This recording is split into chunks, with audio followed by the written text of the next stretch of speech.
इस अदालत में एक बलात्कार का मुकदमा आया है। बलात्कार यानी कि एक लड़की के साथ जबरदस्ती करके उसकी इज्जत को लूटना। मेरी राय में ऐसे अपराधी को गोली मार देनी चाहिए।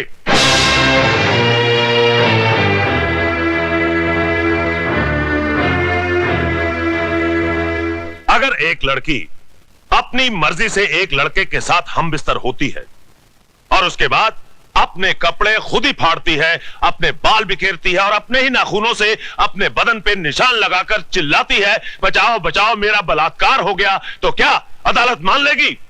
आई ऑब्जेक्ट योर ऑनर।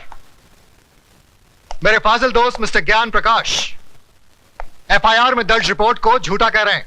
झूठी रिपोर्ट को झूठा कहना गलत नहीं है वकील साहब। रिपोर्ट लिखी किस पुलिस अफसर ने थी माय लॉर्ड? उस पुलिस अफसर ने जो सरदार करतार सिंह के कर्ज तले दबा है और बचपन में एक चोर था। इंस्पेक्टर खान, क्या ये सच है? माय लॉर्ड, दरअसल आप सिर्फ हां या ना में जवाब दीजिए। ये सच है। That's all your honour. जिस इमारत की नींव ही खोखली हो, उस इमारत का अंजाम क्या होगा? आगाज हुआ ही नहीं और आप अंजाम तक पहुंच गए वकील साहब। इस हादसे के चश्मदीद गवाह हैं योर ऑनर 40 मासूम छोटे छोटे बच्चे, जिन्हें ना ही आपकी बुलंद आवाज का खौफ है और ना ही किसी अंजाम की परवाह। आप फिक्र मत कीजिए वकील साहब, धीरे धीरे सबको बुलाऊंगा इस कटहरे में। माय लॉर्ड, सबसे पहले मैं मिस माला से कुछ सवाल पूछना चाहता हूं।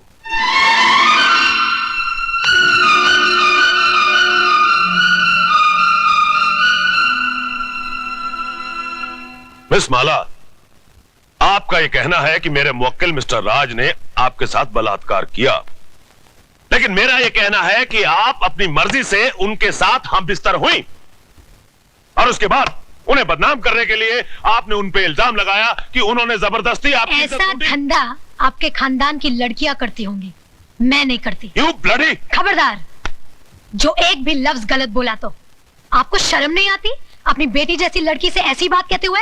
मिस माला, ये मंदिर नहीं जहां पर वचन किया जाए, ये अदालत है जिसमें एक मासूम की जिंदगी का फैसला होने वाला है। जिसने मेरी जिंदगी को गाली बना दिया वो आपको मासूम लग रहा है, इसलिए कि उसने आपके जेब में हरे हरे नोट भर दिए? अगर नोटों के लिए ऐसे ही अपने जमीर को बेचते रहे तो एक दिन इसी कटहरे में मेरी जगह आपकी बेटी खड़ी होगी, जो ऐसे किसी रईस के बेटे की हवस की शिकार हुई होगी। उस दिन न तो ये नोट आपके काम आएंगे और न ही आपकी आवाज गले से बाहर निकलेगी। गुनहगार को सजा दिलवाने के बजाय आप उसकी तरफदारी कर रहे हैं। तुम जैसे वकीलों को तो जन्म देकर तुम्हारी माँ भी पछता रही होगी। Order order! आप क्या ऑर्डर किए जा रहे हैं? क्या आप सबका जमीर मर गया है? ये वही हिंदुस्तान है जहाँ औरतों को पूजा जाता था, कभी सीता के रूप में तो कभी सावित्री के रूप में। और आज उसी देश में अगर औरत को एक बार नंगा किया गया तो इसकी इज्जत को ढाका नहीं गया, बल्कि बार बार नंगा किया गया, कभी प्रेस वालों ने तो कभी टीवी वालों ने, और अब ये वकील साफ कर रहे हैं और आप चश्मा साफ कर करके देख रहे हैं। अरे समाज के ठेकेदारों, क्या भूल गए तुम लोग? द्रौपदी को भी एक बार नंगा किया गया था, कौरवों का पूरा खानदान मिट गया था, आज उनके खानदान का एक भी वारिस नहीं बचा। वकील साहब, यही पूछना चाहते थे ना कि बलात्कार के वक्त वो मेरे ऊपर था या नीचे? उसके हाथ कहाँ थे, मेरे स्तन पर या मेरी जांघों पर? बंद कर दीजिए तमाशा, अपनी घर की बहू बेटियों को बेइज्जत करने का ड्रामा बंद कर दीजिए। कहीं ऐसा ना हो कि आज की औरत शर्म की दहलीज पार कर जाए। इस अदालत में कल जो मुकदमा आएगा वो ये नहीं होगा कि एक लड़के ने एक लड़की का बलात्कार किया, बल्कि ये होगा कि एक लड़की ने एक लड़के का बलात्कार किया। सिर झुकाए ये खड़ा होगा, ये मैं नहीं। Order order! The court is adjourned. ये लड़की है या किसी देवी का अवतार? अरे पिछले 30 साल में मैंने बड़े से बड़े धुरंधर वकीलों को अदालत की धूल चटवा दी, लेकिन इसने मुझ जैसे पहाड़ को अपने पैरों तले रोन के रख दिया। मगर आप तो अपने आप को माइक टाइसन कहते थे। माइक टाइसन को भी कोई मर्द नहीं पछाड़ पाया था। अरे उसे भी पछाड़ा तो एक मामूली सी लड़की ने। मगर अब हम क्या करें ये तो बताइए। इससे पहले कि कल सुबह जज अपनी कुर्सी पर बैठे, माला को इस दुनिया से उठवा दीजिए।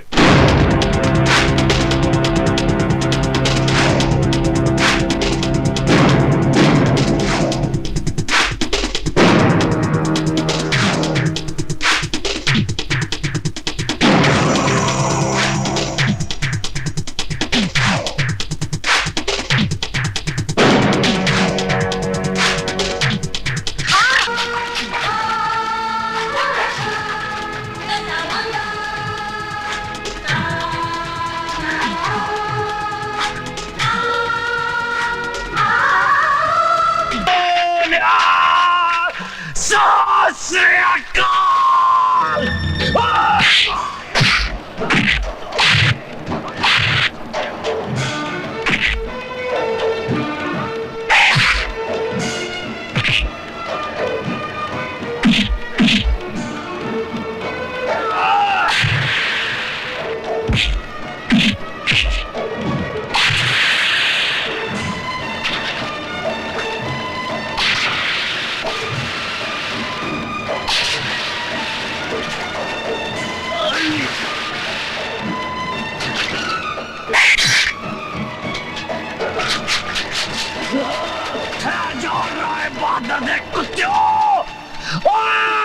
सरदार करतार सिंह तोड़े फटे चक देगा। क्या डरा रहा है बहादुर पैर के टकेलू। मिलोड, पिछले 30 सालों से मिस्टर ज्ञान प्रकाश इंसाफ के इस मंदिर की चौखट पर अपना माथा टेकते आए हैं। इस देवी के चरणों में श्रद्धा के फूल चढ़ाते आए हैं, क्योंकि ये अब तक हर मुकदमा जीतते आए हैं। लेकिन आज जब पहली बार इन्हें शिकस्त की हल्की सी झलक दिखाई दी तो ये बौखला गए। इंसाफ के इस मंदिर से इनका विश्वास उठ गया, इस देवी में इनकी श्रद्धा टूट गई और इन्होंने अपने हाथों में इंसाफ के तराजू की जगह दौलत की तलवार उठा ली। मेरी मुवक्किल माला को इस दुनिया से उठाने का फैसला कर लिया, उस पर कातिलाना हमला करवाया। अगर यकीन नहीं आता मिलॉर्ड तो आप खुद ही देख लीजिए माला के जिस्म पर पड़े हुए जख्मों के ये निशान।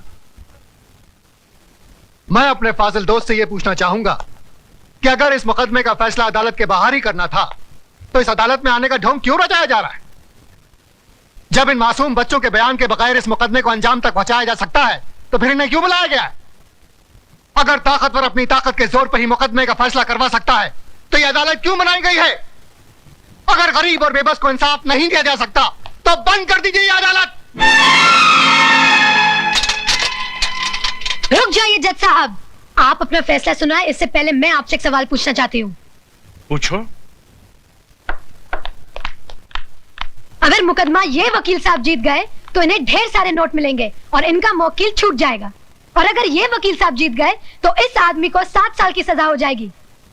दोनों ही सूरतों में मुझे क्या मिला? कानून ने मेरे साथ क्या इंसाफ किया? जो इंसान कानून की मर्यादा को तोड़ता है, कानून ही उसे सजा देता है। मर्यादा मेरी तोड़ी गई है, कानून की नहीं। इज्जत मेरी लुटी है, कानून की नहीं। Order, order. क्या मैं माथे पे लगे इस कलंक के साथ जी सकूंगी? कौन थामेगा मेरा हाथ? कौन भरेगा मेरी मांग में सिंदूर? किसके नाम का मंगलसूत्र मैं पहनूंगी अपने गले में? अरे इस देश में तो सीता माँ को भी अग्नि परीक्षा के बाद माफ नहीं किया गया था, फिर मैं तो एक मामूली सी लड़की हूं। हर लड़की बचपन से एक ख्वाब देखती है कि एक दिन उसकी बारात आएगी, उसका राजा घोड़े पे सवार होकर उसे ब्याह कर डोली में ले जाएगा। पर मेरा ये ख्वाब ख्वाब ही रह गया। क्या मेरी बारात कभी नहीं आएगी? क्या मेरा राजा अब कभी नहीं आएगा? जज साहब, क्या मैं बिन ब्याही रह जाऊंगी? क्या मैं बिन ब्याही रह जाऊंगी?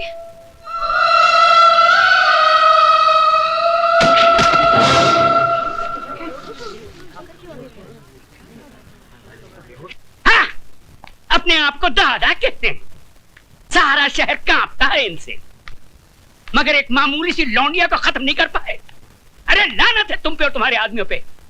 अब खड़ा खड़ा मुंह क्या देख रहा है? Get the hell out of here you stupid asshole.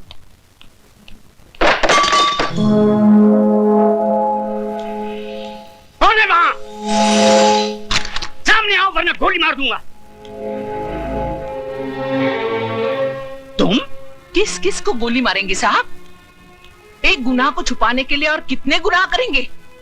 पूरा शहर तुम्हारे नाम पर थूक रहा है, पूरे शहर को मिटाएंगे। साहब, इंसान ही बने रहना, भगवान बनने की कोशिश मत करना, वरना वो ऐसा मिटा देगा कि ना तुम जी सकोगे ना ही मर सकोगे।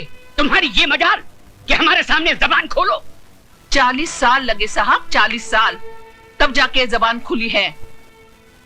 पैसों से बहुत बड़े हो गए लेकिन इंसान छोटे रह गए। कौशल्या, तुम्हें तमीज नहीं मालिक से कैसे बात की जाती है? तुम तमीज सिखाओगी मुझे? जिसने तुम्हारे मर्द को पैजामे का नाड़ा बांधना सिखाया है? अरे बहू, जब घर में आग लगी हो तो पानी डालकर उसे बुझाया जाता है, लेकिन तुम उस आग में तेल डाल रही हो।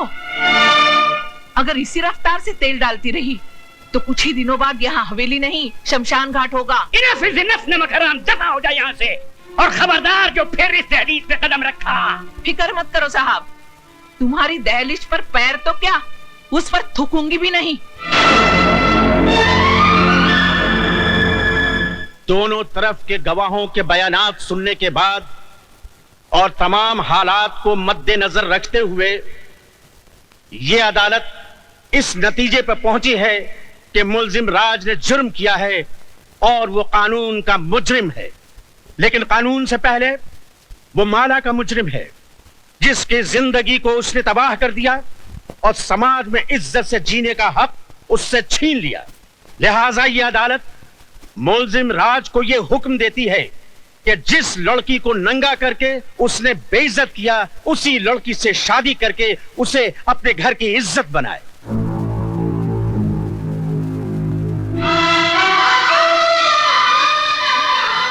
चौबीस घंटे के अंदर अंदर अदालत के इस फैसले की तामील की जाए।